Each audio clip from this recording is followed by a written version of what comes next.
federal judge has temporarily blocked President Donald Trump's plan to push out government workers by offering them incentives to quit. The ruling coming just hours before employees had to decide whether or not they take a buyout.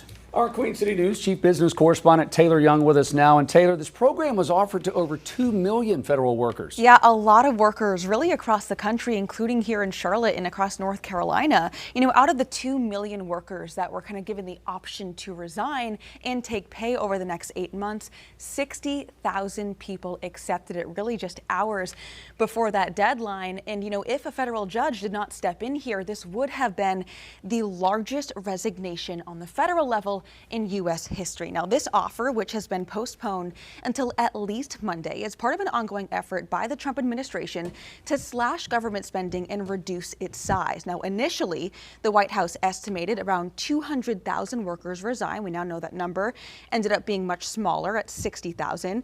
And that was largely due to the fact that unions representing these workers urged them not to take the deal. In the days leading up to last night's deadline, multiple unions even filed lawsuits to block Trump's plan for mass resignations, calling it illegal and harmful to government operations. And unions also say that workers should be given at least 2 months in order to decide whether they want to resign or not. They would also give departments who may have more workers resign all at once, more time to kind of prepare.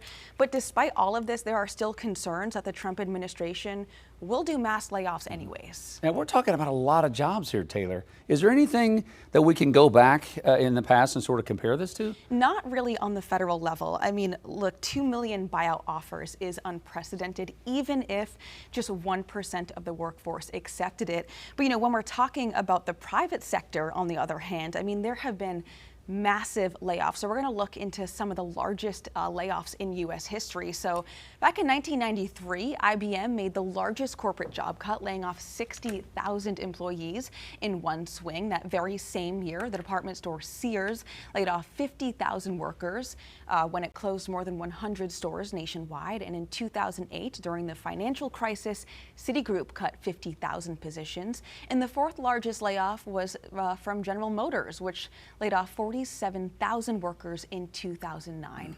And in recent years, you know, we have seen large layoffs, of course, mostly in the tech sector, but really none of them come close to what we kind of saw in the 90s and early 2000s. Okay, so Taylor, let's break out our crystal ball here. If the mass resignations or layoffs on the federal level do happen, what kind of impact could that have on the job market? Yeah, I mean, there's a lot of discourse around this, considering the job market is still tight for a lot of workers trying to enter it. But this really depends on 3 things. And number one is where the majority of these workers are located, right? Because if they were all located in D.C., that of course would have a massive impact on the job market there. But as we know, you know, these are federal workers that are really located across the country. So that might kind of disperse the impact, right? The second one is how many of these workers would actually plan to retire and not re-enter the workforce. Again, that would kind of disperse how many people are again entering the job market. And then lastly is when would they try to re-enter the job market? Because again, remember, we are talking about workers, if this were to pass, they would still be getting paid for 8 months. So you could have people who might kind of not try to enter the job market over the next 8 months. They might take some time off.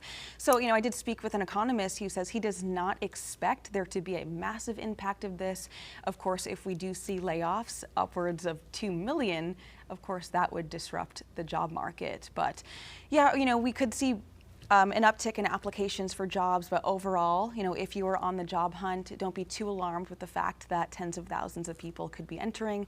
But again, you know, this decision has been kind of held off until Monday. Absolutely something we're going to be keeping an eye on, especially given the fact that it's impacting so many people.